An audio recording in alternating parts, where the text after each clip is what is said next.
Do you want Does that say it's recording on your end as well?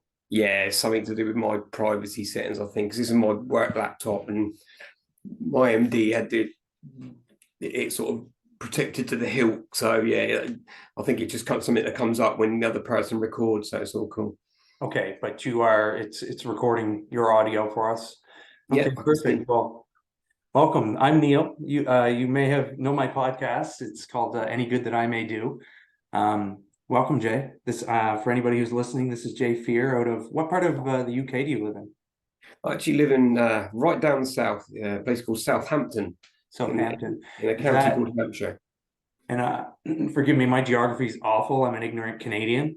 It's cool. Um, would that be is that in England or is that in Wales? It is in England. Do you know where London is? Yes.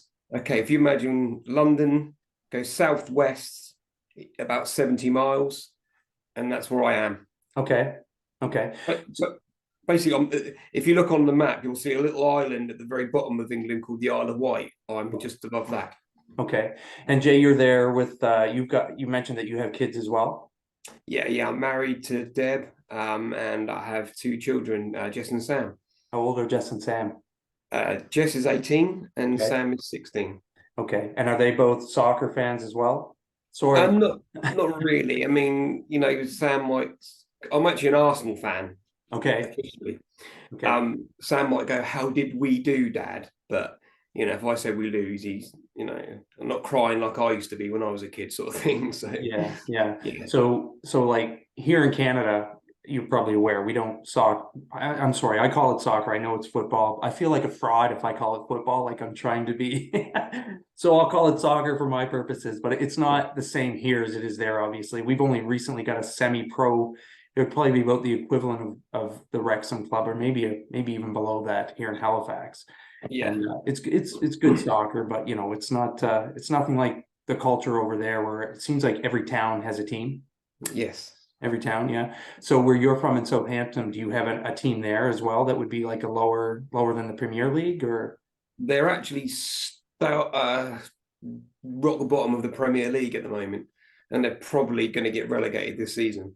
Okay, okay. So yeah, that's right. It is Southampton. That's the name of the club, isn't it? Yeah, yeah, Forgive me, yeah. forgive me. I'm a little ignorant. If my son were here, he would correct me on this because That's cool. Yeah, he's no, it's fine. It's not a problem. my boy's a soccer fan and he knows much more about the clubs than I do. I just know, typically most of the people over here would be like a Manchester United fan, right? Yeah, Uh, you get that over here as well. There's always some kid in a Man United kit. Yeah. yeah, it's kind of the go-to for I think people who, I call it the glory hunters. Obviously a Man United, a Manchester City, or a Chelsea kit. They go with the teams that seem to have all the money all of a sudden and winning all the trophies. So yeah, yeah. And well, now the big one is Manchester City as well. I mean, yeah, they got yeah, all it's the firepower. bit of a sore subject in my house at the moment. Yeah, you're not a fan, Well, yeah, it's just we should have won the league this year, and we've thrown it away. It was ours. right? We were top of the league all season, and tomorrow will be the first time since the second game of the season that we'll go second. I mean, don't get me wrong, we should be happy as Arsenal fans because Arsenal have been a team in transition for quite a few years. We're actually the only team since Preston North End in 1888 to go the whole season without losing a game, which is pretty big. Yeah, Most even Man City lose a few games in a season. So to go a whole season without losing, they call Arsenal that team the Invincibles. I got a message from one of the players because of my condition the other week. okay. One of the old captains. He was captain of the Invincibles, and yeah, she sent me a message, and it was lovely. It was quite nice to see. But yeah, that was pretty huge. So yeah, to go a whole season without, I mean, and I'm so glad that I was able to watch that season as well. Although it was 20 odd years ago, it was great to watch. Yeah, yeah. I'm not an expert on the players, obviously. I barely know the league, but you must know Ian Wright. Right, he's my hero. Yeah, Yeah, definitely. I know him because I've seen the videos of him and Mr. Pigden and his impact on him as a kid. And I think he's one of the most interesting people to listen to him speak. I find Mm. him very fascinating and for what he came from nothing really. And Yeah, that very one man when similar. he was young, his teacher that gave him some responsibility and Mm. kind of put him on a path. And he's such an incredible character. So that's cool He to, still and he still respects that guy to this day. You know, he still talks about that guy with such high regard. It's wonderful that people don't forget where they come from. You know. no, I know. And I think like that's kind of the theme of my podcast. Like, it's about legacy and like kind of your impact on people. I think about, I taught so far, I mean, it's very new, but so far I'm speaking with like coaches and stuff, but my kids, my son plays soccer, my daughter dances, and talking with people who work with kids and trying to, I guess, shine some light on the issues that kids are facing. And like, I feel like there's a big disconnect now. And I feel like everybody's kind of in their own world, and people like Mr. Pigden are just like that story to me is just incredible. Like Yeah. that impact he had on one person and where that person ended up, like that's something that I think a lot of people should try to emulate if they can. If you can have that sort of impact on a person in their life by just giving them a chance and being nice to them, it's really Mm. what it's all about. Um, so Jay, the reason I saw you're on this podcast over here in Nova Scotia, have you ever been to Canada, by the way? No, I would have loved to. It's such a beautiful country, and that's Yeah. it's a place I would have loved to visit. To be Yeah, I've honest, never been your way either, to be honest with you. I don't know. I'm not very well traveled at all, to be honest with you. But if you don't mind the weather, I recommend England and the UK because there's so much history. I mean, even now, you know, my family on my little small family unit, you know, we've done a lot of traveling around the UK. We bought a UK map a few years ago and we got little flags and we were putting all these flags in where we've been. And it mhm. was astounding to see how many places we'd actually been. And there's Yeah. so much history in this country. It's, you know, if you're into history, this place, I mean, I've got Stonehenge literally like 45 minutes to an hour away from me, Oh, you know. really? Yeah, the New Forest, you know, I can almost trip out my back door and the New Forest is not that far away. What? You know, but basically it's a great big piece of land where nature thrives and you've got horses walk wild, you know, donkeys are walking up the road, you know, it's Okay. beautiful. It's like a nature preserve. Pretty much, yeah. Okay. Everybody's heard of Stonehenge. I've never heard of New Forest myself. So, No, um, no. so the how I met you is, as you know, but I'll tell for my listeners is I on Facebook ever since starting to watch the show Wrexham, Welcome to Wrexham, which is an incredible show, and we'll have to talk about that a little bit. But I saw your story on Facebook, Yeah. and is that how you ended up like on this crazy path, meeting celebrities, and like, do you want to tell me what's going on? I don't want to tell your story for you, but like, tell me how Oh, you ended up being kind of a yeah.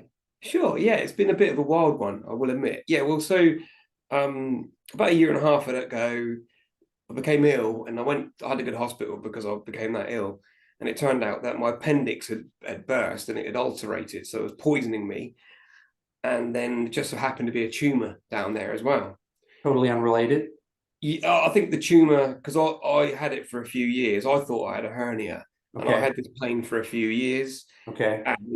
And being a man, it's like, because I Shrug was it doing off. weights, I had my own weight bench and everything upstairs that I was using at the time. And I thought, oh, I've got a bloody done a hernia, haven't I? I've pulled my hernia.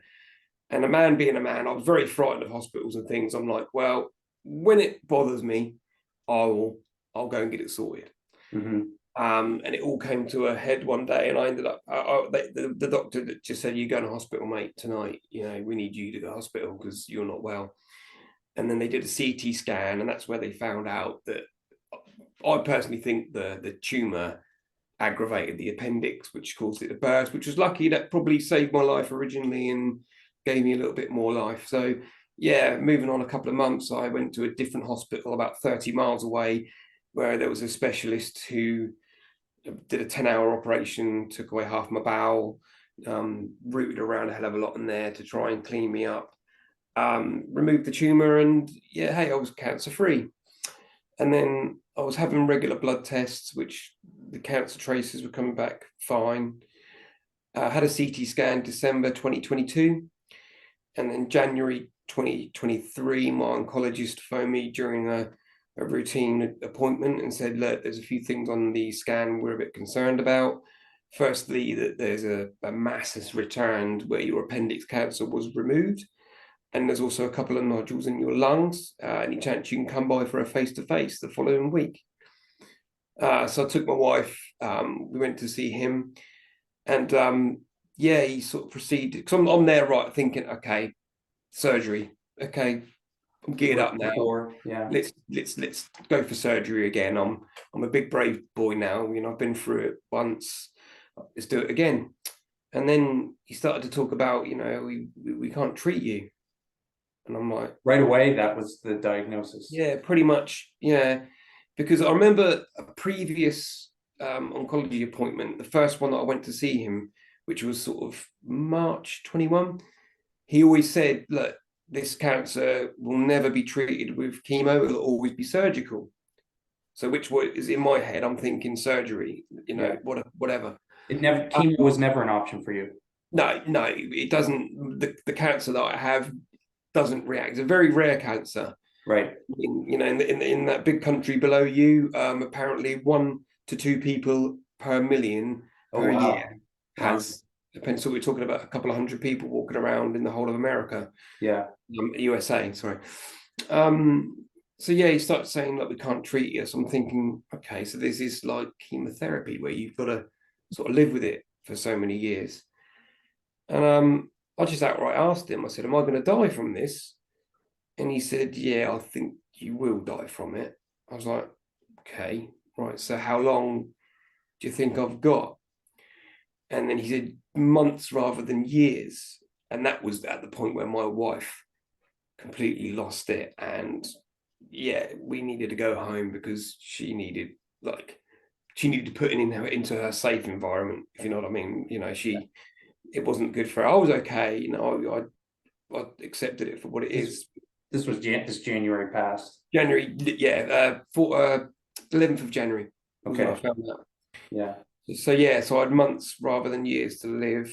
And then, of course, once you get told you're terminal, your palliative sort of care nurses and different things. I don't know how you guys do it over there, but they jump in pretty quick to introduce themselves and get to know you. And I mean, I'm at a very lucky stage where certainly then, whereas I wasn't ill, I was like, yeah, you got cancer, but you know, just sort of live your life, sort of thing. You know, just keep going. And in my mind, it was like I'm not ill at the moment. I'm not. You don't feel it really? No, not even then. Funny enough, actually, I was just getting, because I had a stoma bag, which, do you know the stoma bag where you're basically they disconnect your bowel and they poke your bowel through your stomach. Yeah, I And had you a friend have a with bag that. over it and you empty your waste through that. So Yeah. I had that for 6 months. But when they reversed it in June, it was awful. I just couldn't get off the toilet for literally months and months and months. I was going like 20, 30 times a day. And they sort of told me this is normal, like 6 to 8 weeks, that's normal. So I sort of like, I lived with it for 6 to 8 weeks, and like it was like 9, 10 weeks. And this ain't getting any better, guys. And fortunately, they thought it was uh, one thing which they treated with like a sachet. So you every day you drank like this a drink with like this powder stuff in. And the gastroenterologist said to me that, you know, we're hoping it's that bile acid malabsorption. That's right.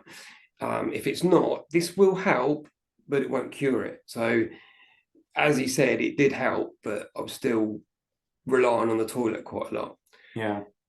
Which really does affect your life. You know, this is Yeah. like, you know, God, can I go out of that door? Because like at first it was like, oh, I can't be any more than about 10 foot away from the toilet. And even then I didn't make it sometimes. Right. I'm not ashamed to admit, you know, I still wear adult nappies now because I feel comfortable, you Yeah. know, even though I'm mostly past it, it's comforting to know that should the worst happen, I'm okay. So my dietitian said, we're just wondering whether it could be the part of your bowel that was removed. There's like a little valve that stops the lower intestine bacteria getting into your upper intestine, so it's like larger, smaller. And they said they're wondering whether it's sort of creeping back and that's sort of giving you an infection. So I got on antibiotics, and literally within, 2 antibiotics, it was like the pain starting to go, the urge to go to toilets going, and I felt better. And then bang, you're terminally ill. And it's like, but I'm just getting well. I'm just Yeah, feeling better. I was the only thing that was making me ill was this because it felt like you were just kicked in the bowel. That's what I had, like someone just kicked you in the stomach 10 yeah, times. That's how I felt all day long. And all of a sudden this pain was gone. And I'm like, but I feel okay. yeah. You could see the So light at the end of the rainbow. yeah, Oh, sorry, the literally. light at the end of the tunnel. I mean, Yeah. Quite literally the end of the tunnel as well. Um, so that was 3 months ago. And actually I'm no worse, if you know what I mean. feels like the same.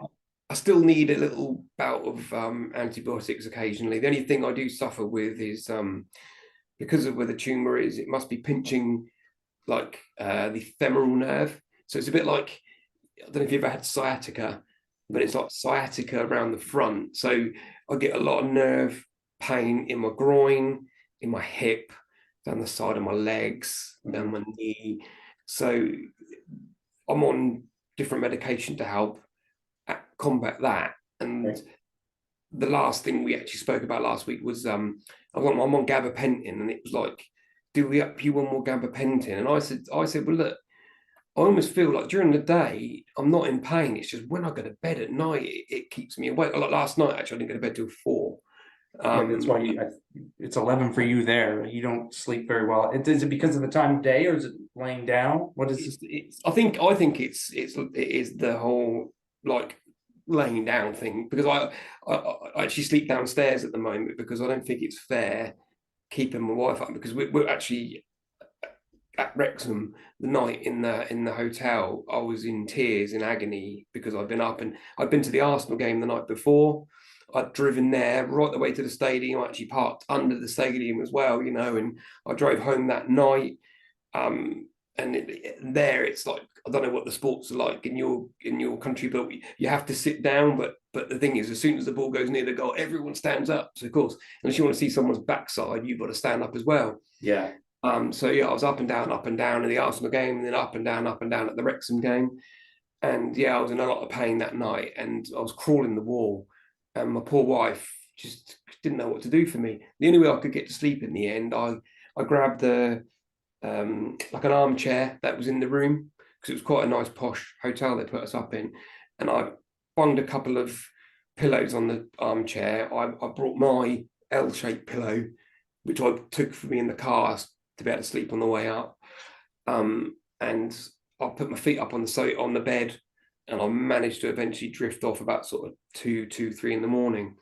So speaking to my doctor the other day, and he agreed, and so did my palliative nurse. I said, look, I almost feel like I need a bit of help sleeping. What about if I had some sort of sedative at night?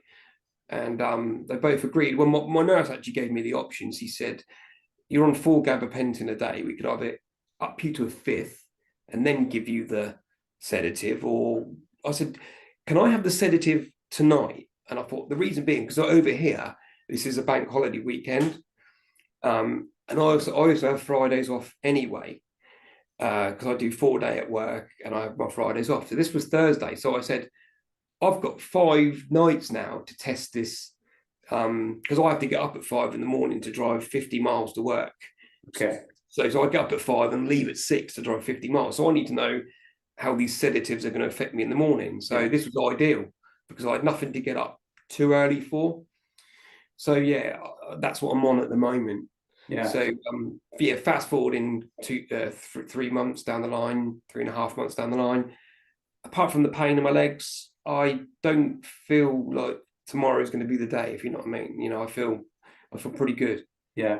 I can only imagine what that's like for you and your family when you get that diagnosis. Like I've been lucky enough to not have too much cancer in my family. My mother had a bout with lymphoma a few years ago, and it was curable, thankfully for her with chemo. But now she's having heart issues because of that. But like, I can't imagine the feeling when you're basically told you've got months. You know How do you what? process that? Um, go back a few years ago, I think if you'd have told me you've got months to live, I don't know how I would have. I always thought, God, if someone told me I didn't have long to live, I don't know how I, because I've always thought, oh, it's weird. You've got a date with your name on somewhere. There is a date that's We your all do, expiry really. date, isn't it?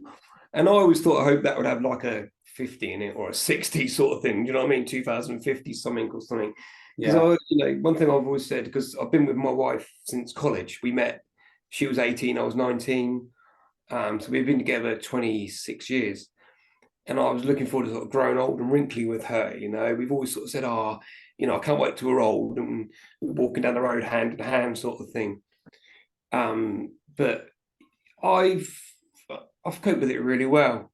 If you can cope with it well, I've not let it. I think because they said to me you're dying, and I'm like, well, ain't today. You know what I mean? For me, the first thing when I come home, because it was quite lucky. My mother-in-law suggested, because we all knew the cancer was back because it was obvious. So my mother-in-law, I got on so well. I've got such wonderful in-laws, and she said, look, that the night you got to the hospital, how about me and Bernie, which is our other half, we pick up your mum, come over here, and then Bernie can take you up the hospital. You don't have to park, you don't have the pressure of parking, and then he'll come and pick you up, and then you can come back and tell us what's going on. So we did that, and then I told Bernie in the car because I thought he's going to know something's not right because Debbie ain't right. So I had to tell him in the car, and he took it quite well. He was a bit gutted, but He would be your father-in-law? yeah, he's my my father-in-law. They split up. Okay, Not so long after we got together. So this is my mother-in-law's new partner, but right, he's as much of a father-in-law to me and a granddad to my children right. as my own dad, really. So yeah, he took it well and was like, you see, he was gutted, but obviously knowing he's got to sort of hold it together. And I walked in the door. We were waiting, I think, for my daughter to get home from work, and my mum was like, "Is it good news?" And I went, and she went, "Oh God, oh God, oh God." I went, "Mum, can you just please hold it together for a minute, because I need to tell you all." She's like, "Okay, okay, okay," and she sort of pulled it together, bless her. And then my daughter came home, and yeah, I told them the bad news, and then obviously my daughter broke into tears, and my son just sat there and he just couldn't believe it. And the first thing I said was, "Look, guys, I know this is horrible, but I'm still here. I ain't gone. Right. This could be a long time. We don't know it. He hasn't said weeks. He hasn't said, you've got five what? 4, 3, 2, 1. Do you know what I mean? It's Yeah. not, there's no time limit." I said, "There's going to be dads out there tonight that ain't walking in the house because they've been killed in a car accident or an accident at work.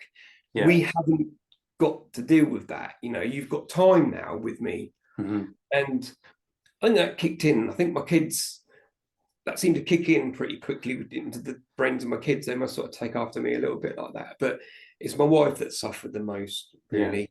Well, you guys have spent a lifetime together. I wouldn't swap with her, mate. I'll tell you that now. I would not. If you said to me, look, we'll give it to what your wife and you can, I'll be like, oh, no, no, no, no, no, no. That's one thing that's getting me through this, that it's happening to me and not those guys, because I couldn't cope with that. That's the Yeah. worst thing you could do with me.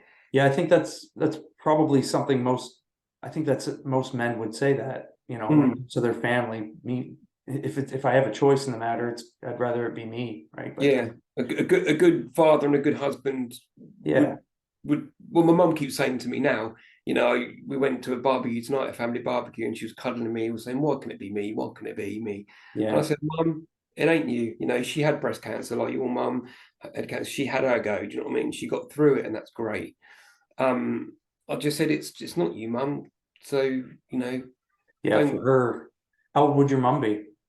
She's 70, I think 75. Okay, about 75. the same age Yeah, as mine. Like, yeah. my mom lost a kid before I was born. Even I had a sister, and it was a horrible, horrible accident, and happened in front of her. She was hit by a car. Oh, Jesus And Christ! I'm so sorry. oh well, like, it's the only reason I bring it up is because, like, I saw what it did to my mom. through her whole life having lost her kid. So You didn't recover from that. no, and having kids myself now, it's like that's the biggest nightmare anybody could have is something happening to one of your kids. So Oh yeah, I hope we like, and it sounds like you've got good family around, so at least you know when your time comes, your kids are going to have a strong family around them, and your wife. It sounds like they're going to have a good support system. 100% no. I mean, I'm so sorry to hear that. That's just, one thing that gets me through things is that there's always people worse off than me, Hmm. and I think your mum is worse off than me. It In blows my mind that my 100%, mother is as 100%. positive. Like what people, you say like I asked you what it's like when you were diagnosed. The thing is, I think everybody has an idea of what they're going to be like. But the Yeah, truth is, no matter what it is, whether it's cancer or whatever the situation is, I don't think anybody knows what they're going to do until they're in that situation. And I think people have so much resilience. yeah, It's like, well, I can't give up. I can't stop life no, because of this. I'm gonna try to carry on as best I can and use. I imagine you're on a bit of a roller coaster now because it seems like you're meeting celebrities and yeah. it seems like you're filling the time you have with some pretty interesting stories that that your family's gonna have, and it's Tell you pretty what, good. Neil, I'm milking this terminal crap for what it's worth. I I would mean, too. I know I I, would. I don't know how. Obviously, it is strange because our countries, although we speak the same language, they are so different. Obviously the different health systems. But I mean, I'm still working, although I cut down to 4 days a week. And I'm lucky. I'm on quite a high paid job as well, considering more than average wage. Yeah. But because what they do over here is there's a disability allowance which you can earn if you're on low income and things like that. Now, because of my situation, they call it means tested. I bypassed that. They basically said, we don't care what he's earning, we will give you this. And I think it originally it was £125 a month, a week, Okay. sorry, and that went up to £150 a week Okay. a few weeks ago. So along with my wages, I take home another £600 a month as well on top of that. I have a blue badge now for my car. So, hey, whenever I go into a car park, I'm going straight in the disabled bays. Mhm. But I've got quite a nice car as well, because one thing that happened was when I said to my boss that I'm staying on working, he wanted to get me a car that I was going to be very comfortable to drive to work, because I have to drive 100 miles a day. Excuse me. So while I was off, because I was only going to take a couple of days off to be with my wife, and then I was going to return to work on the Monday, because this was the Wednesday. So I was going to take Thursday off, Friday off, and then go back to work Monday. And then my wife was struggling, so I said to my boss, "Look, can I just take the week off?" And he said, "Yeah, look, we call it compassionate sick leave, which basically means you get paid because you're under compassionate grounds." And I'm lucky because my boss, he's a best friend anyway to me. So, and he contacted me and he said, "I'm going to get you a car, but I'm going to do it so that you don't, because over here, if you've got a car that they give you for work, you have to pay it like something up to about £200 like a month in tax, which is quite a lot of tax to pay on top of what you already are paying in tax. Sounds like you guys are taxed like us Canadians. It's You ridiculous. know what? I'm taxed to the ass, really. You know what I mean? You One feel you're one getting thing. your money's worth? I think I have done recently. I hadn't done until my operation must have cost thousands, Yeah, and that's true. And sorry to so interrupt, you would be as similar as us. You have public health care there as yeah, well. yeah.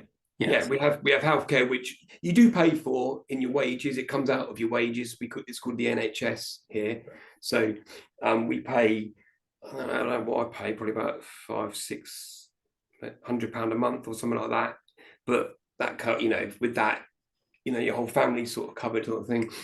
So yeah, this car, he sort of said, I'm like, oh mate, you've already spent a lot of money on me as it is, because he invested heavily in me, because I was supposed to be opening up my own branch this way. So he had a branch 50 miles towards sort of London way, and I'm a bit further west, so I was going to open up one sort of 30 miles to the west. So we sort of spread the area a little bit, but obviously, the cancer come along and we had to cancel that.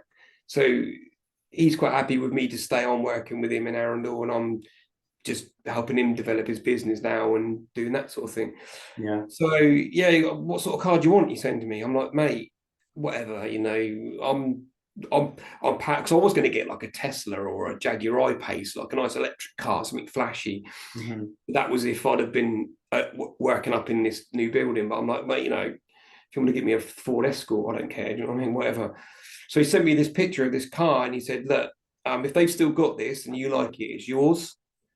And it was a Mercedes, a black Mercedes C220D AMG, and it was like, yeah, I like that. 9-speed automatic. I did. I like that car, and Yeah. it's blacked out windows all round, and it's a beautiful looking car. Probably the one of, and I joke as well. I said, I've been dying to have a Mercedes, and I've actually had to die to get a Mercedes. So There you go. At least you got one. exactly, but I got it through the pure generosity of a man that quite clearly cares a lot about me as a person, not as an asset to his business, if you know what I mean.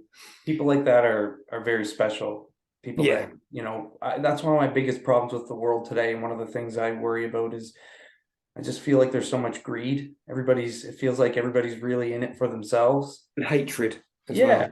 like awful. We're getting pretty, I don't know, things are feeling pretty dark, which is why I Mm. wanted to do this little project. And so like when I hear stories like that, I really appreciate, the generosity of somebody like that. Like he doesn't have to do that. Didn't have to. No, he didn't No, have to. And even now, he keeps saying to me, look, if you want to drop down to 3 days a week, we'll work with you. Hey, if you want a day rate and you just come in and choose which days you want to do, you can.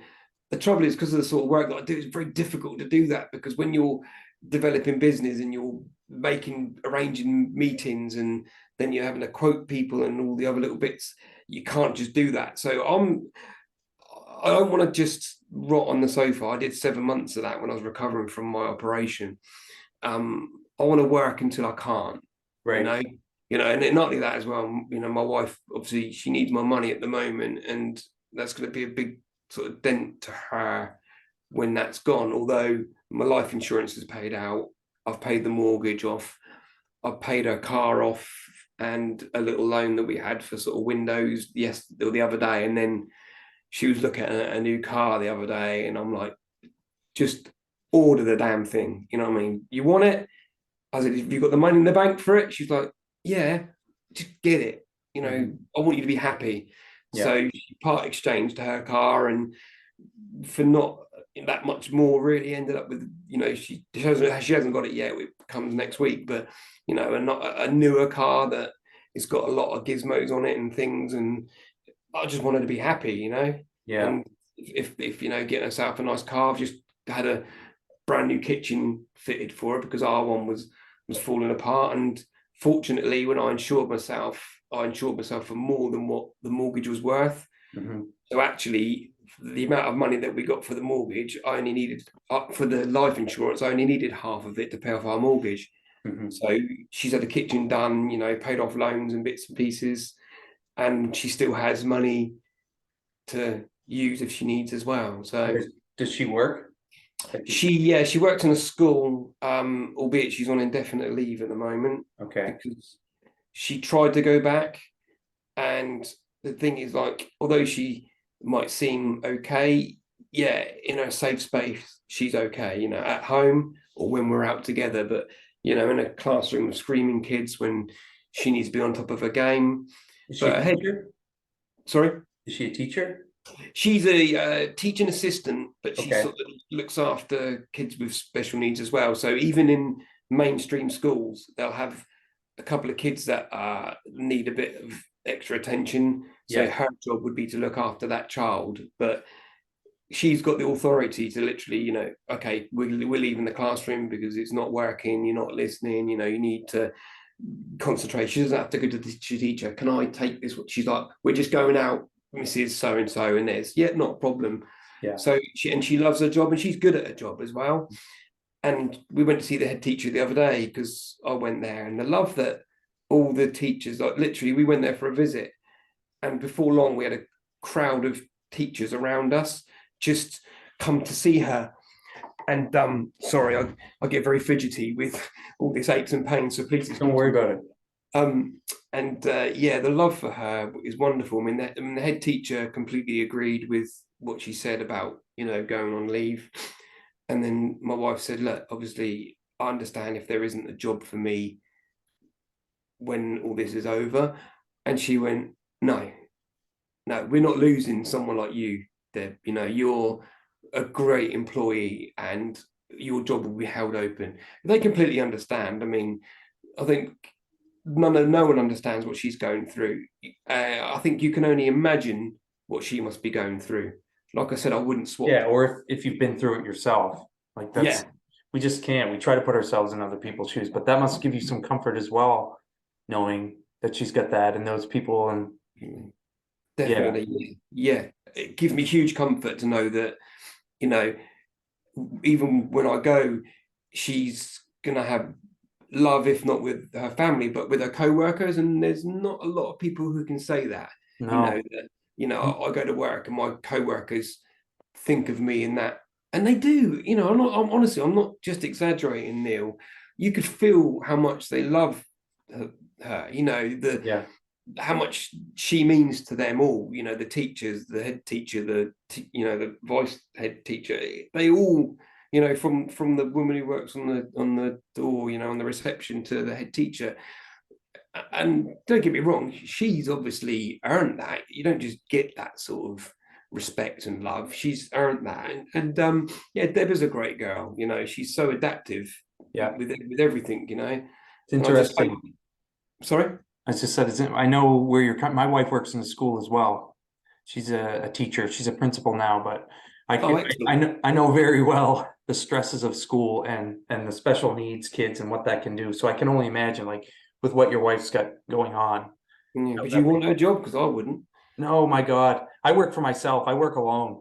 And you know, there's ups and downs to that, but then I hear about the things that teachers have to deal with. And it's kind of one of the things that's in the back of my mind, like when I talk about kids and legacy, and I feel like I hear so many bad stories about some of the kids in the schools, like the thing, just behavior problems, and it feels like some of them don't have people at home that care for them, and it's a really sad situation across the board. Like, so I don't know, trying to connect some sort of community thing.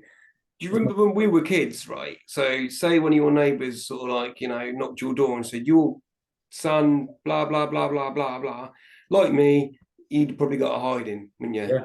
Not nowadays. Nowadays, Now the parents, that person gets the hiding for knocking the door.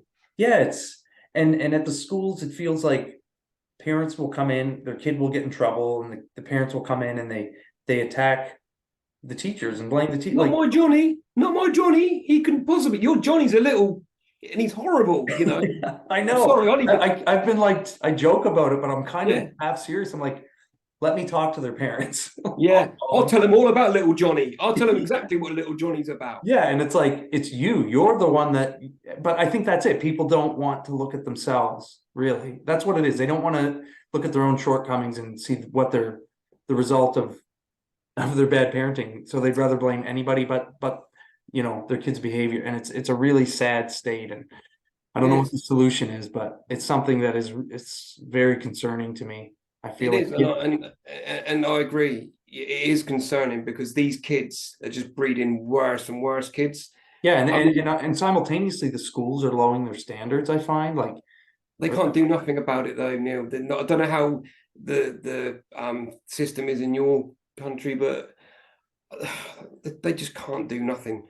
You know, uh, we had one situation where there was this terrible family up at this school, and they had to put the school in a lockdown because the parents were so bad that the kids got taken off them, and all this I don't know what you call it over there, but it's safeguarding over here we call it, and they had to try and stop these parents getting into school because they were not allowed to see their children, and the head teacher was sort of verbally abused by this parent, and yeah, no, I mean that woman's on six figures, but I still don't think she's paid enough to be yeah. spoken to like that by anyone. I mean, that's one thing I've always said. You know, I don't let anyone speak to me like that. in my environment, whether that be a customer, an employee, my boss, no one speaks to me like that sort of thing, and I wouldn't speak to them or anyone like that as well. Yeah. So, but no, there's no respect. No, they're for themselves. It has to start with you. You have to have self-respect and look at yourself. But I feel like I don't know, it's like nobody's doing that anymore. And it seems like it's a crisis, not in just in Canada or England, it's everywhere. Yeah, it's global. Do you know one thing I've always done with my kids? So my daughter's come home before in the past, and I hate this teacher. All right, why? She don't like me. Why don't she like me? Why does she like you? I don't know. I'm not. Jess, she's human, right? You don't Mhm. just literally come into school one day and go, "I don't like you. What have you done to her?" Nothing. Yeah. Jess, we know your eye rolls. When we tell you off the rolling of the eyes, we see that. You're trying to tell me that, and that's one thing I've always, I'll always back my kids, but I've always made sure that they better make sure that they're in the right. You know what I mean? It's Yeah, like I'll I think back it's you if you're important. in the right. I try to do the same with mine. It's like whatever you think of a person, whatever, or even your opinion about a subject, you should know why you feel the way you do instead Mm, of just but I feel like that's part of the thing is like right now we just make these statements like that person's bad, that person's good, this is bad, that's good, without even really applying any critical thought to it. So it's like, and I'm so, I don't know, I can be so cranky and because everything's got me so frustrated, I'm always complaining about the government. And then yeah, I'll hear my kids like mimicking me, like, oh, and I'm like, I don't even like that. It's because to me, they're just parroting the shit my anger and the things I'm saying. I don't want them to have the same opinions as me unless they've know why I have that. You know what I'm saying? Like, yeah, we're just, yeah. I don't know, we don't really reflect on it very much. And I think we No. should, and I think our kids should. And if we can teach them to, we'd be better off. But they're going to be combating this system where everybody else just doesn't care about anything. There is no respect. No, we're all beaten down, I think, as Do you as have a person, aren't we? yeah, and can I ask, this is kind of a dark question, I suppose, given your terminal diagnosis, but do you have fears like for your kids? Um, Only in the world that they're living in. I Yeah. mean, yeah, if you're going dark, I'll probably tell you this then. I very good friends of mine, pretty much one of my best mates. At the moment, he's off all around Europe touring. Him and his wife in their motorhome having the absolute time of their life. And his wife's family are very religious, and they her sister and husband, two of the nicest people you'll ever meet in your life. um they contacted Pete and said, look, how would Jay feel if I prayed over him? And I'm like, well, hospitals ain't treating me, so what harm is that going to do? Mhm. They come round one evening, they spent could cut the 3-4 hours round here, and we were just talking, and they come up with some wonderful stories of sort of healing through the power of God and Jesus Christ and all that sort of thing. I mean, I'm not a hugely religious person, but I believe in God, and I'm confident that I'm going to be seeing my granddad and my dog and everyone, when this comes to an end. But I don't go to church on a Sunday or anything like that. You know what I Right. mean? I might say Jesus Christ as a swear word like we all do sometimes, especially when you stub your toe. You know what I mean? Oh yeah. So they come round and told us some really fantastic stories of sort of faith healing, to the point where, and they're not the sort of people who lie either. Some of the stuff they were like, it was like, is that real? And they're like, God's honest truth. Funny enough, actually, the bloke lives down the road. If you want to go knock his door and look at his stands, you know what I mean? So one thing she did say is that they feel that it's getting close to the end of days. I've Yeah. I've heard that. These religious people feel like that whole, when all the good people go and leave the Right. rest. I mean, funny enough, I just watched a film the other day, the Antichrist. It was all about that, and it was quite interesting. But yeah, they feel like God's had enough. He's done everything he can to try and influence people. But I mean, one thing, although I'm not religious, one thing that's always annoyed me with atheist people is when they blame God for, like, God made that baby die, God gave that child cancer, God killed your mum, and God did this. I always say to my, I always think, okay, if you're believing God, you've got to believe in the devil. Now, could it not have been the devil that gave that baby cancer? Or could it not have been the devil that, cruelly took your sister from you? Oh, we lost a daughter in 2008, a baby stillborn, so the devil did he give her that terrible heart condition that couldn't be resurrected? Mhm. Who knows?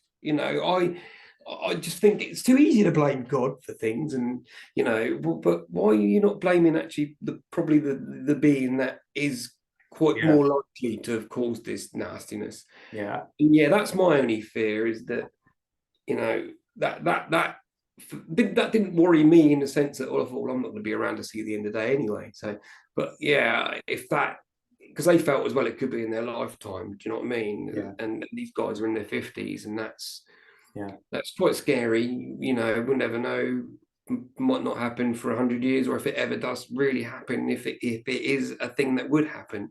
I don't know. I have similar views as you. I think when it comes to religion, I'm not, my mother's religious and I went to church when I was a kid, but I stopped as a kid, and I think I spent some time as an atheist. But I honestly, the way things are in the world today, I think there are, I don't know what it is, but if you could say, like, just the lack of morals, like we're saying, and uh, the The hatred. values that we hold Mm. these days don't seem to be taking us down a very good road. So I can certainly see why somebody who is religious would have that. Like, even if you take religion out of it, like, I just see the way the world's going, like with like governments, the power structure. It feels like everything is like, it's like tightening around you. Do you know what I Mm. mean? Like Mm. here with this COVID, like everything that was going on in Canada, you probably heard the stories. Like it's like something out of a horror movie or a dystopian future. And it's like, but it feels like that's not the end. Like we're kind of out of COVID now, but I don't know. Collecting. It feels like there's something on the horizon that I don't know what it is, but I'm not ruling out anything at this point. Do you have a national alert system that's on your phones? Have you ever had that go off as a drill? Has that ever happened with you? Not necessarily a national alert, but we'll get like a missing person or somebody's on the loose with a gun or a knife or something like that. We get those sorts of things. I've never had a national alert. We for weeks and weeks and weeks we were told, right, on Sunday, just gone, 3 p.m. everyone's phone's gonna go off. It's a test. It's a test. And I'm like, yeah, it's a test, but you gearing up for something, you expecting something. Why now? All of a sudden, you testing this Well, government alert. there have been advertisements here, not where I live, but I've seen them online, like in New York, about what to do if there's a threat of a nuclear attack. Hmm. Like, and they're talking about what to do, and it's like, and then the situation in Ukraine, and I don't know. There's a lot of stuff going on in the world that I'm trying to figure out, and it's got me thinking, like, whatever time I have left, any of us have left, we don't know. I mean, unfortunately, you have a better idea than most, sadly. You might as well use it to try to do good. Yeah, That's what I'm doing. Like, 100%, buddy. And I think, you know, if you can just push that good on someone else, you know, who maybe it'll said, spread. yeah, yeah, That's what it's I'm like a hoping. cancer, but a good cancer. I Yeah. agree. Yeah, um, um, kill hatred with kindness. Yeah. I mean, Be my son, funny enough, actually, he used to work at a retail store, and he's only 16, but he was on quite good money doing it, really. And whenever he was on the tills, he loved it on the tills because he would always strike up conversation with people, and it didn't matter who they were. He would always strike up a conversation, and not once did he ever get shouted at or complained at, because he did use this phrase of, I just try and kill him with kindness, dad. yeah. And I'm like, yeah, mate, well done. You've Yeah, got, you're 16-year-old boy, and you've got that sussed. you must be proud. Yeah. I I think when my kids demonstrate that sort of character as well, like that to me is the most important thing, is that they Mm, just care about other people. And I think, like, really at the crux of it all, like if that's what we can do, is if we can try to take care of each other and just be nicer to each other. 100%. And like, even if you don't believe in God, why don't you start acting like there is one? You know Mm, what I mean? Like, what's the harm in trying to be a better person? Like you can, mm. there's so much mockery of people of faith these days too, and I find that bothers me, even though I'm not religious. Like Yeah, people that, I fell out with someone quite big time over that actually. Funny enough, he was one of the actors that was in the puppeteers in Jabba the Hutt. okay, And he was a big atheist and one of these people that quite happily would put it all over the internet, all this atheist crap. And it's all come out just before I was about to have this big operation, and I was scared, I yeah, didn't know if I was going to live or die, I'd never had an operation before. And my first operation was massive, 10-hour operation. And I just sort of wrote on his wall this thing saying, look, can you not do this crap because blah, blah, blah, blah. And he just completely ignored it. And twice I'd said this to him, but he replied to something else I said. But when I told him, I've got cancer and I'm going through this and that and the other, I personally believe he chose to ignore that. Instead of saying, oh, Jay, I'm so sorry. And I'm like, do you know what, you dick? Gone, yeah, deleted off Facebook, delete your number out of my phone. You ain't never coming, because we used to run conventions for Star Wars actors and things. I'm like, you ain't never coming down to another one other convention. Even my mate was like, nah, he's done, he's blacklisted, he'd be gone. And when you're going through something like that, you don't need your faith rocked. Do you know what I mean? One thing that's keeping me going through all this is like, it's not all coming to an end.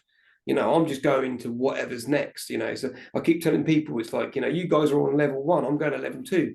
You yeah, know, power up, ding ding, yeah, Super Mario Brothers sort of thing. yeah, And I don't need people telling me there's no such thing as God and there's no such thing as heaven. And I'll find that out when it happens. Do you know what I mean? But at the yeah. moment, I want to feel like, I'm going to get up there, and my dog who died while I was in hospital during this first bout of cancer, he's going to jump all over me because he's going to be pleased to see his dad, and Yeah, I'm going to see my little girl who we lost, and I'm going to see my granddads and grandparents, and yeah, it's going to be like a reunion sort of thing yeah. for me, and that's I, what I want to believe. well, I've got to ask you because you've mentioned Star Wars a few times, and I see the thing. Is that an at or what's that called? Yeah, it is. This is an original vintage 8080. 80, that's right. That's right. So what is it with Star Wars with you? Or do you work? Is something you do work related with Star Wars? You got to Um, elaborate on this. yeah, sorry, no, it's something we did. Started about 14 years ago.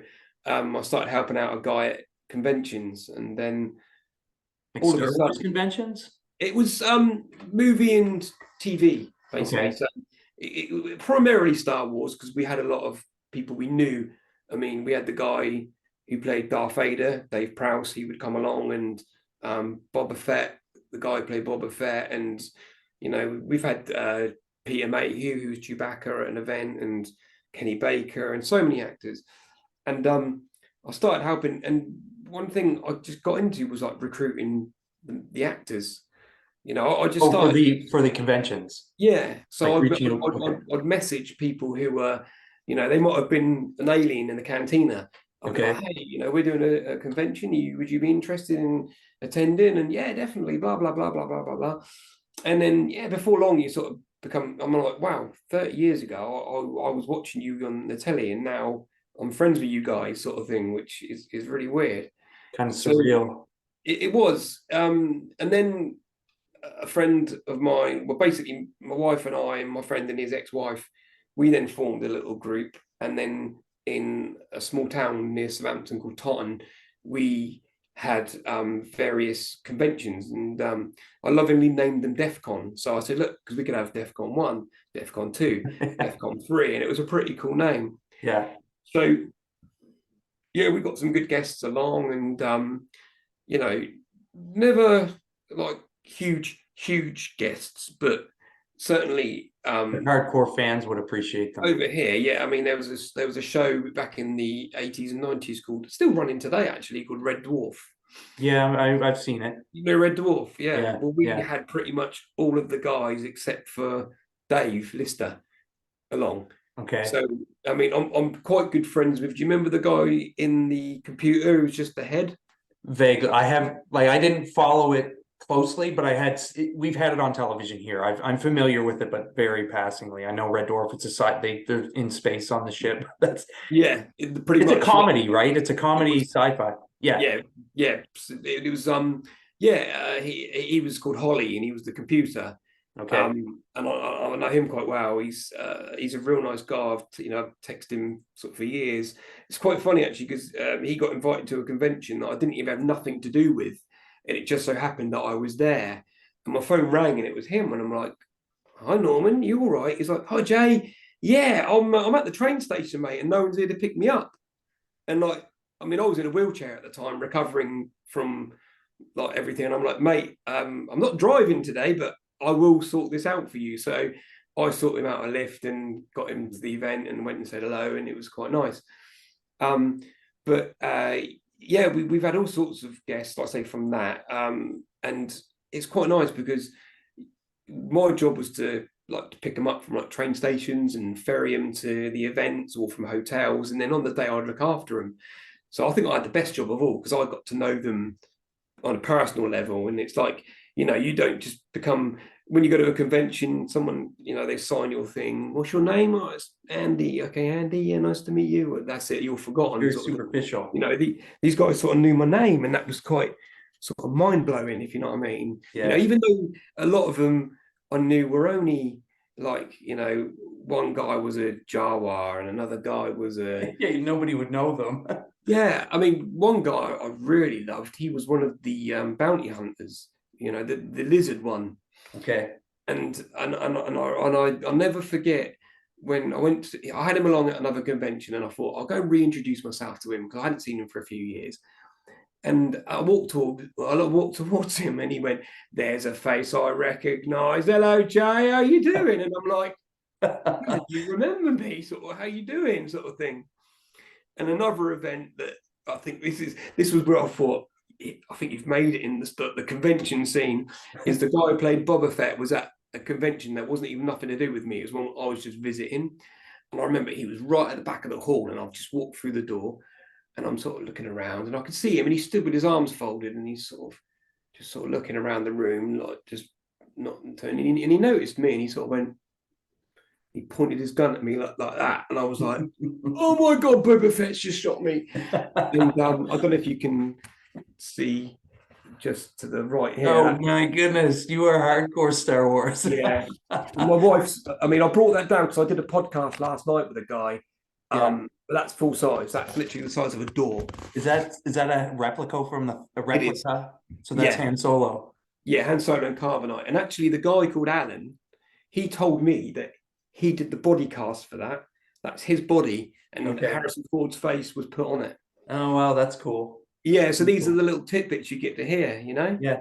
Yeah. So clearly all that has shaped you. You like talking to people. Is that I gotta ask, like, because I was so shocked when you were like, yeah, I'll do your podcast, like a complete random person on Facebook, which I really love and I really appreciate, by the way, because when I saw the video, that was on Facebook talking about your story and you getting to meet Ryan Reynolds, which I'd like to go to so we can chat about it. We'll get there. We'll get there. Yeah. I'm like all this like talking to people, like, is that why you're quick to say yes? Like, is there I have to ask why you would say yes? Because I've reached out to people and I know that this is nothing. Like it's not a big platform or anything. So why is it just because you enjoy speaking to people, or what's I think it goes back to what you said earlier on about, kindness and helping other people up.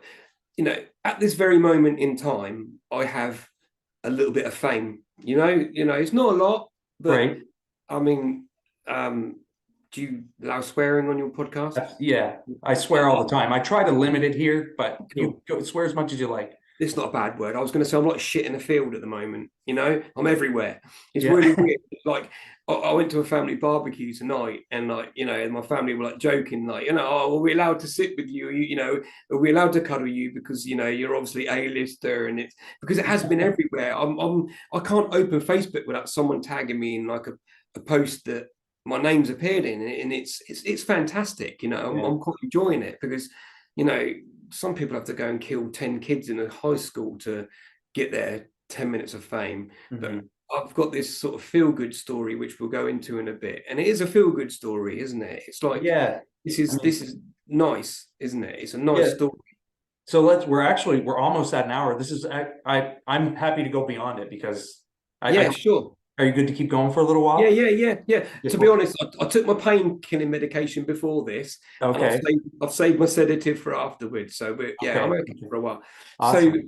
So I just thought, do you know what? If your podcast, and it's the same as my mate that I did it for last night, and I did one on Thursday night as well for another friend, who she actually, Ryan Reynolds mentioned her name to me, so she's got a little bit of fame. But I thought, if you can get anything off the back of this, because you, along with, I mean, I got a lot of comments wrote about me that were lovely, and yours was one of the nice ones. I had one that was quite nasty, that was a little bit personal, which I don't understand. It's hard to, I don't know why why do you want to dig people, at a guy who's dying? I don't get that. I don't see what you I would think that's achieve. the side effect of social media. I think Yeah, somebody's always got to be contrarian, or they're doing it probably for attention. They're just yeah, saying something, just because they want a reaction. They're yeah. literally the trolls of the internet. And Would he say it to my face? You know what I mean? yeah, well, it's not, it doesn't even matter really. Like, No. I had a guest on earlier this week, and he's a soccer coach, and he's excellent coach. And he had one person who almost made him quit with just their negativity towards him and criticisms. And it's like, you have to, it's kind of why I wanted to do the podcast. I just wanted to be like you're incredible. I got some of the boys that he coached to give testimonials about him, and it's like, you're doing so much good.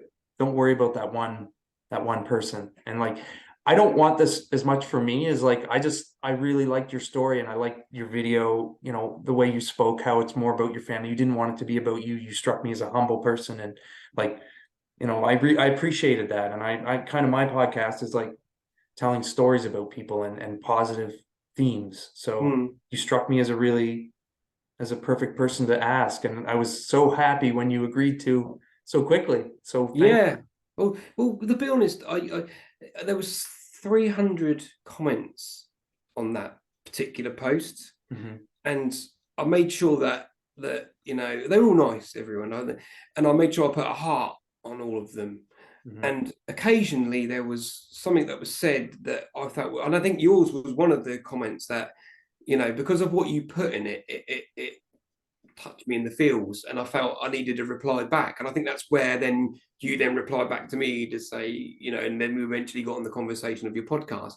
But one particular one that really, really made me feel good is someone called me like, you're the dad of the year, because you've said that you're doing this for your kids and your family, not for yourself. And Mhm.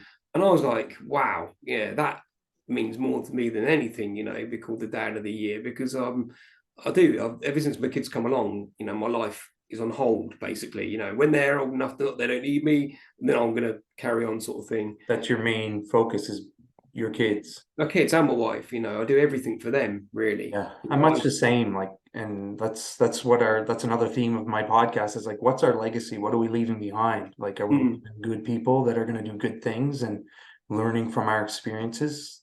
That's what I hope to do. Like, nobody's perfect. We all make mistakes. I've made plenty. So I'm trying to help my kids learn from the things I did, like my foolishness when I was younger. I think that's the whole point. For me, that's the point of life, is like Yeah. to live it for other people. Mm. That's what fills your cup. And like, so I get really upset when I see greed or selfishness or just people being really awful to each other, because it's really like I don't know what makes people go down that dark path, but and trust me, I'm no saint. I've had moments where I have a quick temper. I say some pretty harsh things at times, but Don't we all? yeah, well, I mean, that's the point. Nobody's perfect. So, and I'm Yeah. tired of the world that judges everybody based on one thing they said or one thing they did, because I think most of us are good. Most of us really are. But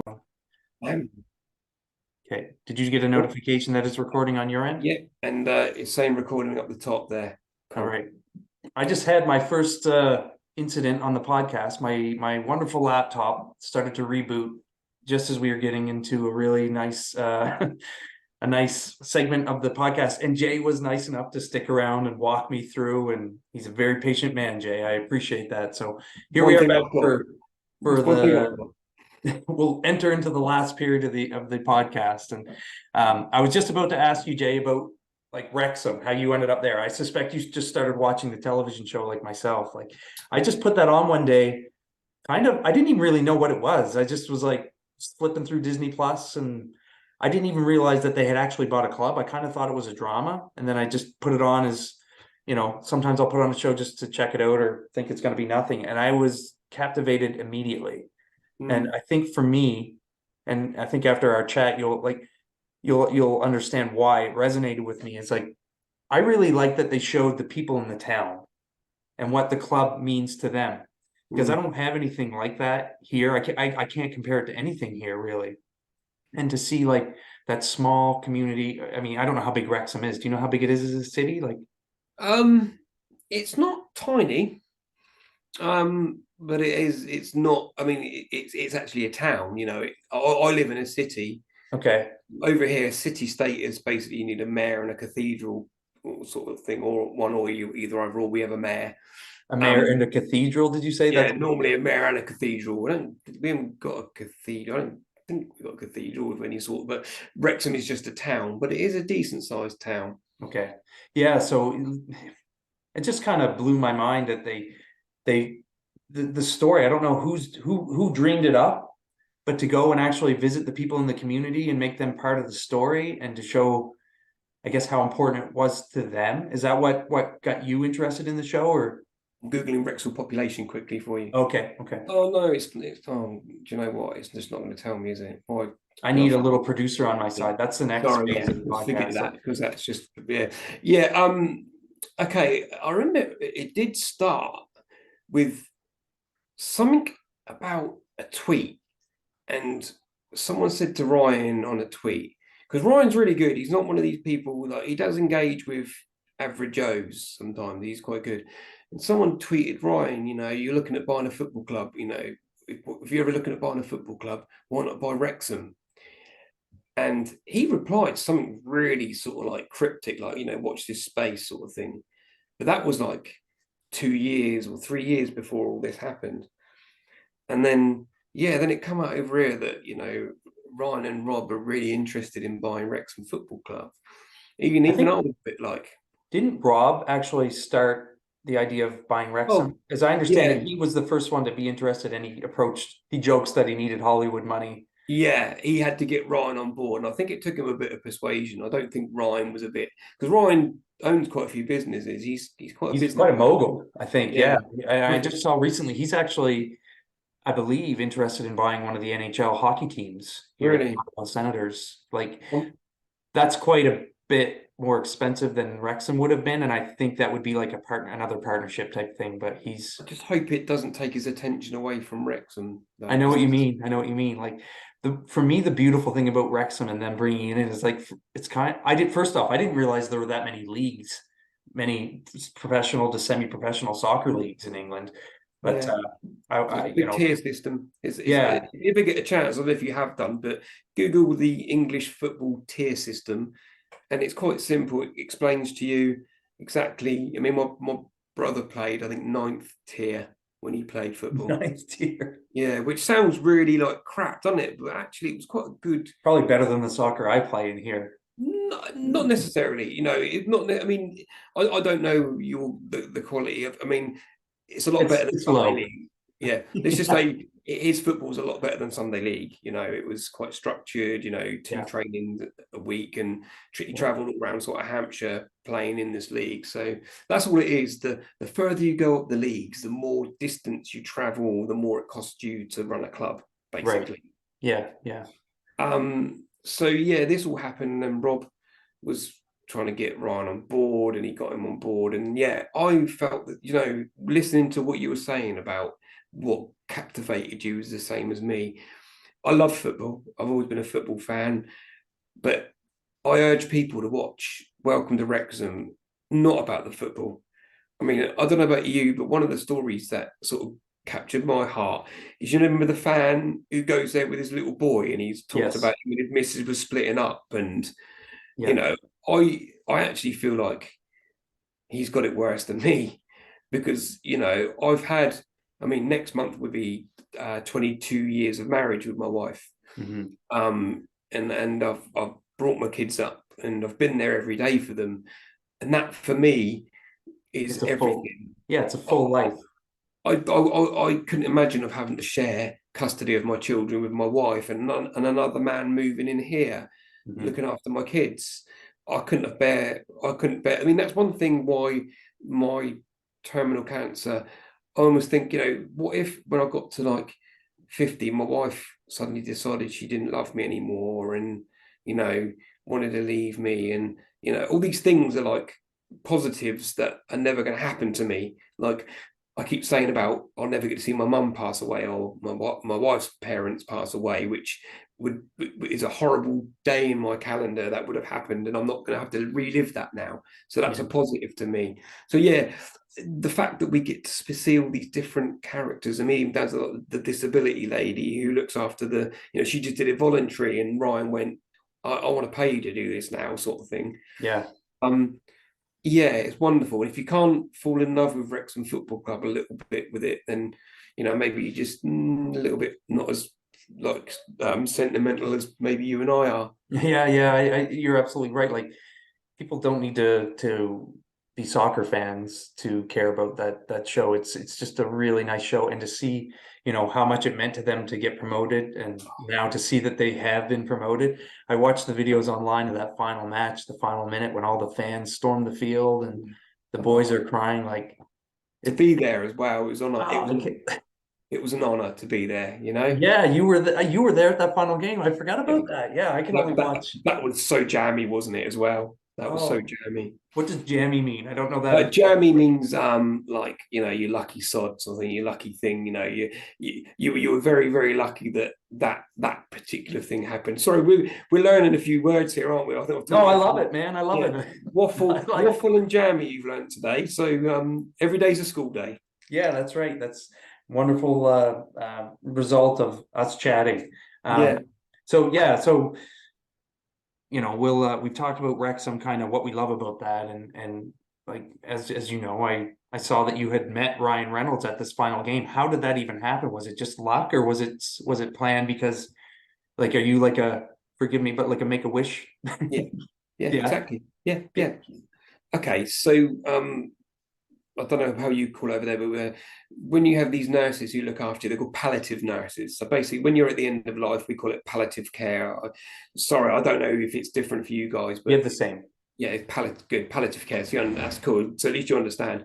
And my nurse kept on me about this wish. We need to do a wish for you. We need to do a wish for you. And I was thinking, what can I do that, because again, like I said, I don't want it to be all about me, because you know, in a certain amount of time. Can you just hold on 1 second? I think my kid's trying to get out. He said, Remy, I'm still talking. Sorry, Jay. That's okay. He's coming back from the soccer field. He's up there kicking the No, ball. he could have come and said hi if he wanted. It's Remy, cool. do you want to come say hi? Okay. Yeah, he's up there training hard. He's starting playing soon, so he's up there almost daily if the weather's good. Remy, this is Jay. Hey, How you Jay. doing, buddy? How This you is my doing? You all son right? Remy. Nice to meet you. You too. Yeah, keep What? up. Yeah, it was really fun. I've been able to catch the ball consistently on my neck now, like Right. 70% of the time. He's freestyling now. He's just saying he can catch the ball on his neck now. That's cool. That takes good skill. Your dad said you really want to be a professional footballer, yeah? Yeah. Right. You just got to want it, right? Yeah. That's what I'm going to say to you. You've got to want it more than that guy next to you. If you believe in yourself, no one can tell you you're not going to be a professional footballer. You're young. You've got time. Listen to your coaches and just want it. If you really, really want that ball more than the next guy, you'll make it. There's nothing to stop you from making it. So just believe in yourself, buddy. And I'm afraid I'm not going to be around to see you make it, but your dad will, and I hope he's watching you at a pro game one day and seeing you score a winning goal in a cup final. That would be great. That's our dream. Thank It you. is. Right, It can happen. Don't just believe it, buddy. Just believe it. Yeah, we do. Like, you could, It's a very slim shot, but it's not impossible. So we're doing everything we can it to is a slim shot, but again, go if he's for got it. the talent and if he's willing to work hard, a lot of professional footballers, when you sort of find out their story, like Ronaldo and David Beckham, right? Long after these other guys went home from training, they were still there on the training field. David Beckham was there 25 yards out, putting the ball on the spot, and he was belting in a free kick. Ronaldo was, he was running around, messing about with the ball, dribbling and things. So it's all about working hard. You just work hard than the next guy, and yeah, you can do it. There's no Thanks, reason. Jay. There's no reason why you can't do it. Thank you. So nice to meet you, buddy. Take care. You too. Have a nice day. I'll be done here shortly, bud. All right. Yeah, Nice he kid. works hard. I'm very proud of him. Yeah, good. And I hope that what I said means something, because there ain't no one should tell him he can't be a professional. If he No, wants I to be agree. a professional footballer, he can be it. He just Yeah. got to graft his little ass off, basically. Exactly. Put the work in. Hmm. So before Remy Yeah, got here, sorry. you were telling us how you were the nurse. Yeah, palliative nurse. So I'm thinking, what can I do that I would really like and my family would enjoy? And I've always loved Ryan Reynolds. I mean, again, one of the things that probably got me into watching Welcome to Wrexham is Ryan Reynolds is right at the forefront of it. Anything that guy's in is golden, isn't it? He's charming. He's funny. Like I said when I was messaging you, like as a Canadian, I have nothing to no contribution to who he is, but I'm very proud that he's like an ambassador of our, He loves your country, doesn't he? Oh man, he's kind. Yeah. And he seems genuine.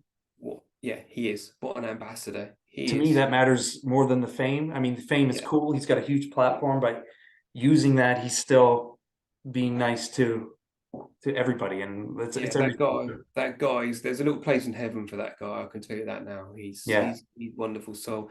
But I said to my family, what about if we met Ryan Reynolds, and then got to watch a Wrexham game as well? And they were like, yeah, that's really cool. Everyone was on board instantly. So got on the phone, I text my nurse, hey, this is what we were thinking. And she said, right, leave it with me. So there's a little organization called Bucket List Wishes. Okay. And they're based in a different county to what I'm living from here, but a sister county, very close. And so for about 3 weeks, they were working at trying to get this wish for me. And I've not heard nothing. And I'm thinking, hey guys, we're getting pretty damn close to the end of the season here. I'm getting a little bit concerned. I sort of said to my missus, I said, I don't think this is going to happen, She said, why? I said, well, A, we're running out of home games, and B, I'm running out of time myself. I don't know if I'm going to see next season or not. I don't know. So Ginny from Bucket List Wishes comes back. She messaged my wife and said, look, we've used like 20 hours volunteer time. We've done all this work. Wrexham are just not answering us back. We've tried contacting this guy, that guy, that guy. So one Friday night, my son, he said, oh, Dad, I wonder if I sort of tweet Ryan Reynolds to see if he's heard anything. And I looked at my wife and she shrugged her shoulders, and I'm like, do it, go for it, son. So he did. He sort of tweeted, and then with that, a woman sort of messaged him and said, do you mind if I retweet your tweet, please? Because that's really sort of touched me, what you said. And he sort of, bless him, he's 16, but he's still got the respect to come to his dad and say, Dad, is this okay? Sort of thing. I'm like, son, what harm is it going to do? Yeah. Next minute, BBC Radio Wales are messaging my son. We're really interested in your story. Would you do a Zoom call with your dad? So my wife was just going out for something. I can't remember what she was doing, but so my daughter and myself and my son, we sat like we are now, and we spoke to this lovely guy on BBC Wales radio. So he put like something online, and it all going all over Facebook. And then there was this big, so I don't know if you saw all this, but there was a big campaign before I even went to see Wrexham to let's get this guy, you know, and everyone's like, oh man, you know, it would be great. I really hope he gets to the game and meets Ryan. Pretty much what you're seeing now, but before the effect sort of thing. So I then get a text message or a phone call, I think it was, from this guy again, and he's like, we really would like to do a radio interview with you live on air. So I'm like, oh, okay, if you want, sort of thing. It'd be a bit of fun. So I did a live interview with them, and that went really well. And then Ginny from Bucket Wish Lists, because one thing I made completely clear was that if anything can happen through this, don't come to us. Please go to Bucket List Wishes, because they're the guys that want to do this for me. You know, they've tried their hardest. They should get the glory of putting the ball in the back of the net. You know, me and my son are basically running down the wing. We've crossed the ball in, and Bucket List Wishes have nodded them on the back of their head. You know, so with that, she said, Ryan's got in touch with us. He's asking, where will you be sitting? And I'll find him, basically. And that got out somewhere on some media platform. I'll find him was like the caption. And it's like the thing that makes me laugh, because you sent me an email saying the same thing, and I had to come clean. I'm like, I'm not a Wrexham fan. I keep getting called this dying Wrexham fan, and you know better than me. No, we probably follow Wrexham as much as each other, but yeah, you know, I like Wrexham, and you know, I've been following. The truth be told, you're a dirty Arsenal fan. Yeah, I'm an Arsenal fan. You mentioned the word goon earlier on, but like a gooner is what an Arsenal fan is called. A gooner? Yeah, gooner is the nickname. Okay. Nothing to do with the fact that, you know, we're going to kick lumps at people. It's just the nickname. So yeah, I like Wrexham, and I follow them. But I kept thinking, oh God, they keep calling me an Arsenal fan, but I'm a Wrexham fan. But I can't turn around now and say I don't. Can't you be a fan of both?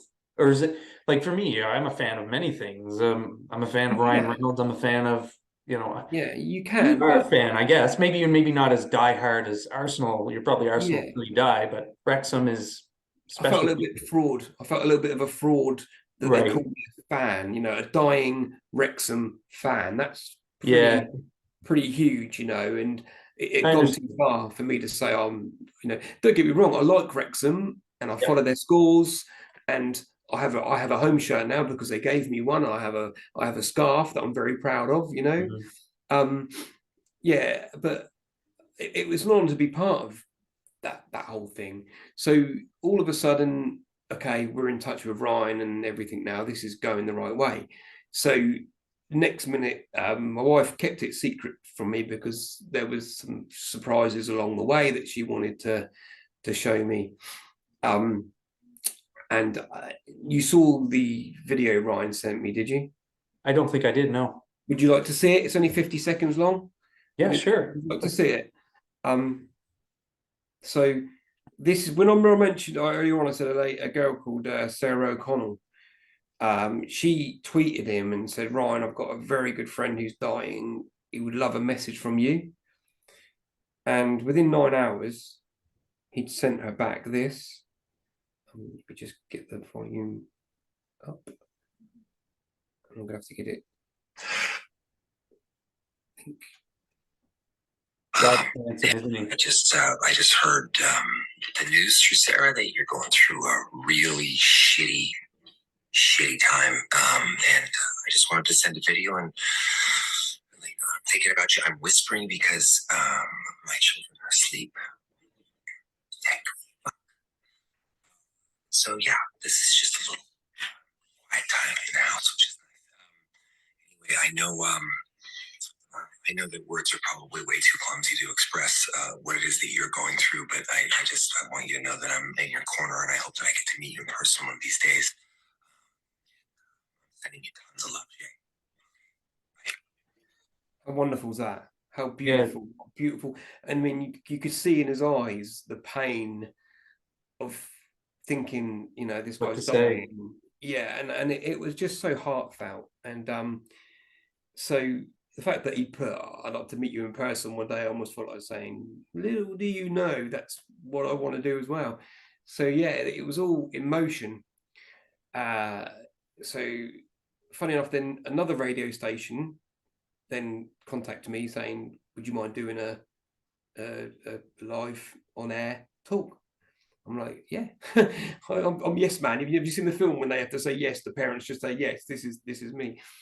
So this was another BBC. You said yes to me. I did. I said yes to you. This is BBC Radio 5 Live, which is quite another big radio station in the UK. So excuse me, 80 you're on my way. They interviewed me the Saturday morning before I went to Wrexham, and they did say, depending on whether Wrexham win or not, we may want to interview again. And I'm like, yeah, whatever, it's not a problem. So I did a lovely interview in the morning. It was all about, so there's been a big campaign about getting you to Wrexham. What's happening? I'm like, well, actually, I'm waiting for a lift, and in an hour's time, I'm going to be on my way up there. And it was a really nice, really nice interview. Really went well. And next minute, a stretched Bentley limousine turned up outside. This is one of the surprises your wife had? It's just one of the surprises. And this guy had a bottle of bubbly, and he's like, well, I've got a bottle of bubbly for you now.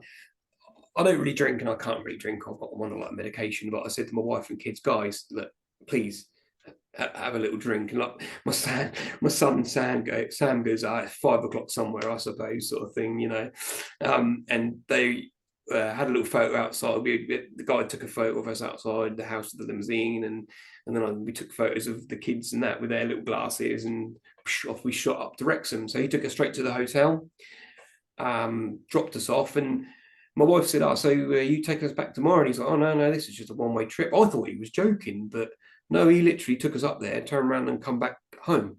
And we were like, who's dropping us home then?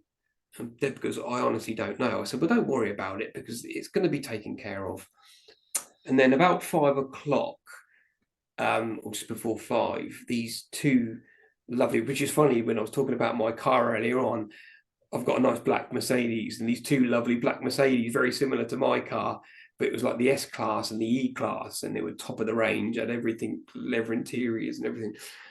They pulled up outside, and we're like, and this lovely guy, apparently it's his business, and he contacted the bucket list wish guys and said, I don't want any money for this. I want to donate 2 cars, 2 drivers. I want to drive them to the ground.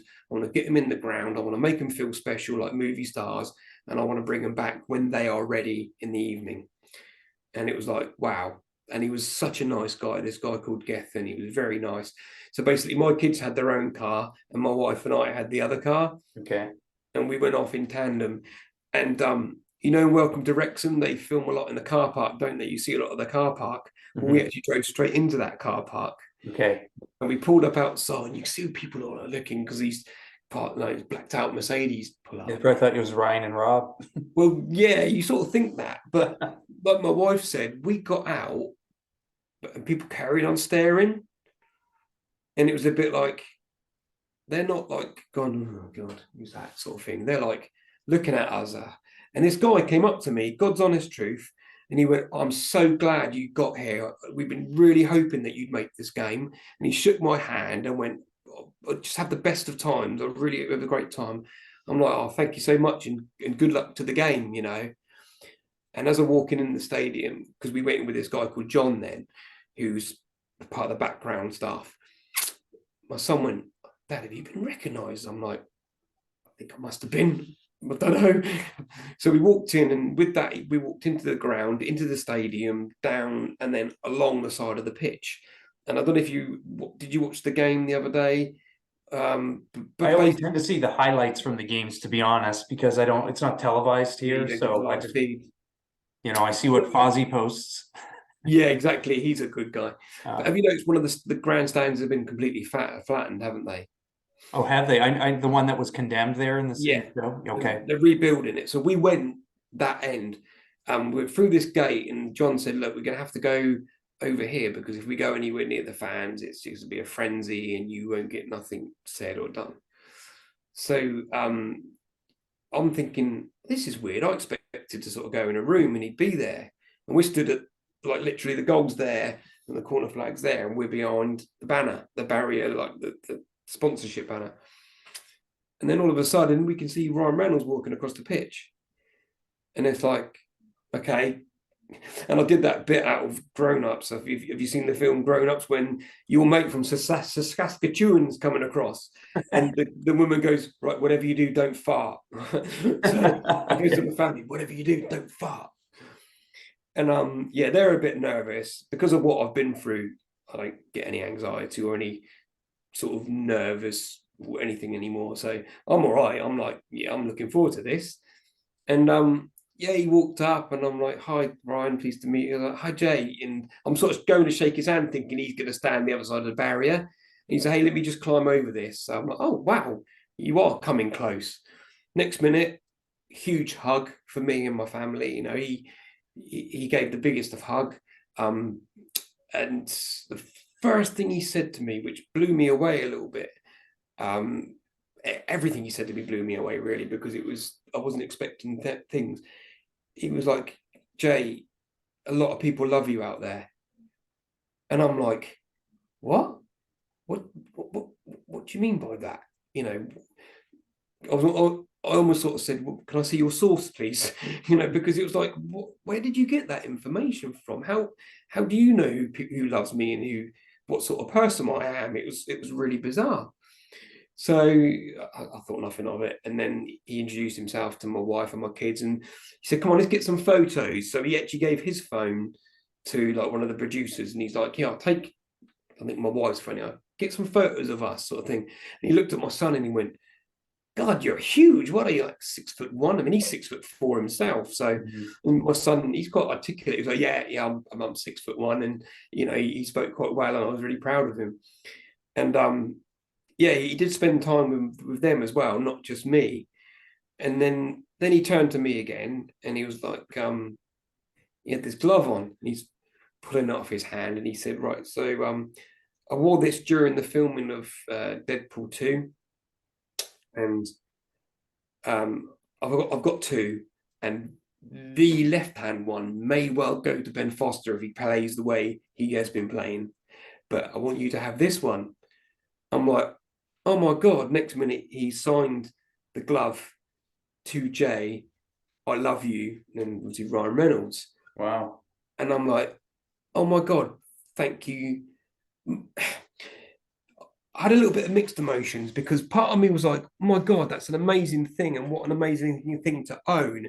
And then the other thing ran through my mind. It was like, I wonder how long I'm going to actually own this for, because I don't know how long I'm going to be around, sort of thing. For me, I'm like, God, I'm going to cherish this for years. No, I'm not going to cherish this for years, but these guys will, you know, like, because my family won't ever sell it. That's going to be an important, I mean, I've already had it valued, because my friend contacted me and he said, mate, please get that valued, because, you know, you need to insure it.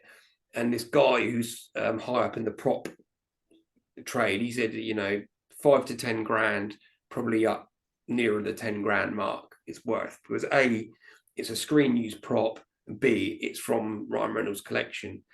So you know, you can verify it. He personally handed it to you. yeah. And the weird thing is, like my wife said, you do realize he didn't just go, right, oh, what can I give Jay? What can I give Jay? Ah, that'll do. That would have been at his home. He would have picked that up and gone, I'm taking this to the UK because I'm giving it to Jay. And that is mind-blowing in itself. That to put that thought into it. Yeah, like at some point at home, I was part of his head. Imagine if you found out he had a big box of those gloves and he just gives them to everyone. He just gives it to every old terminal throwing patient. them out at halftime at Wrexham. Yeah, we did watch Deadpool today with my friend, and we were pausing it, trying to see, like, and then look at the imperfections. Is it that one? Is it, you know, that thing? But yeah, that was a bit mind blowing. And he was just so nice, you know.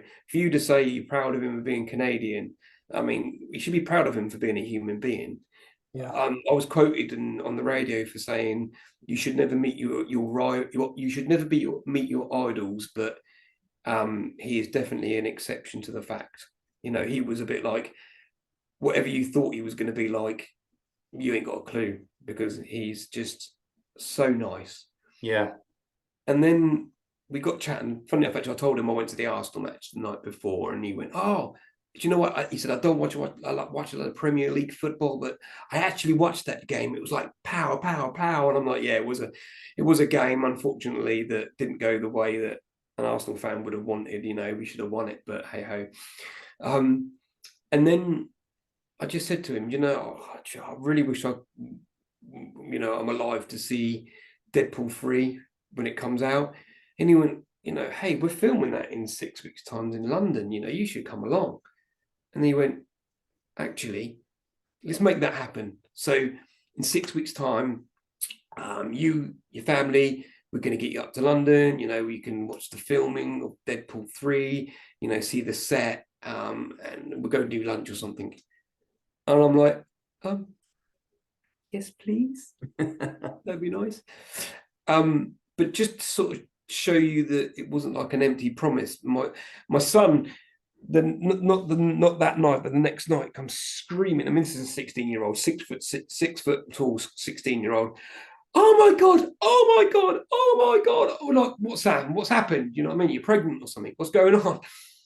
Ryan Reynolds just followed me on Twitter.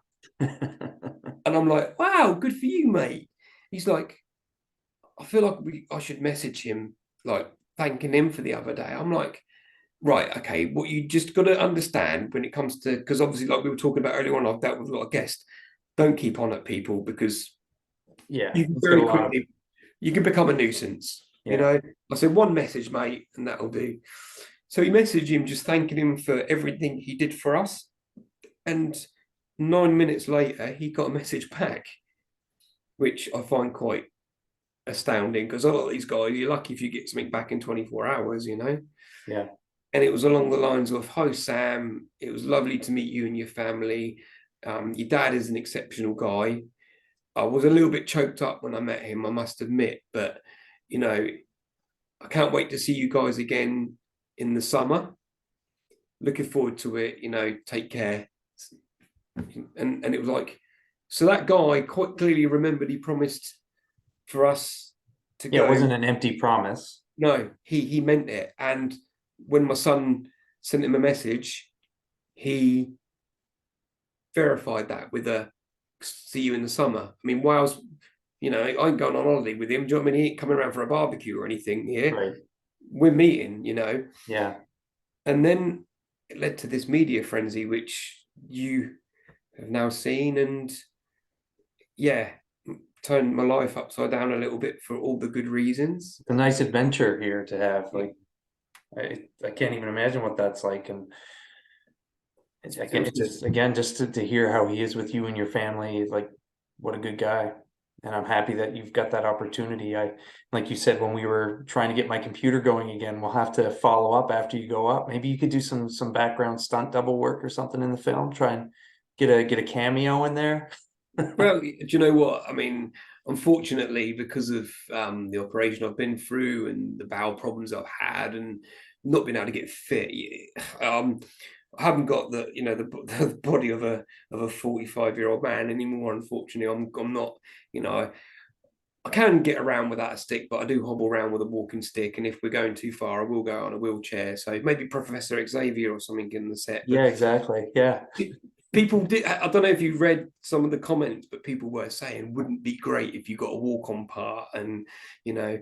And then we were sort of thinking, well, you know, obviously we're going to meet Ryan up there, but there's going to be other people up there that we may well meet. You know, Hugh Jackman, and you know, I mean, for me, I think if I just get to meet him in costume as Deadpool, I think that would be everything for me. You a For big me, fan of the movies? yeah, yeah, I love the movies. I watch them all the time. You know, like my son never seen it before, and on Thursday night he said to me, "Dad, can we sit and watch Deadpool?" I'm like, "Yeah, son, let's do it."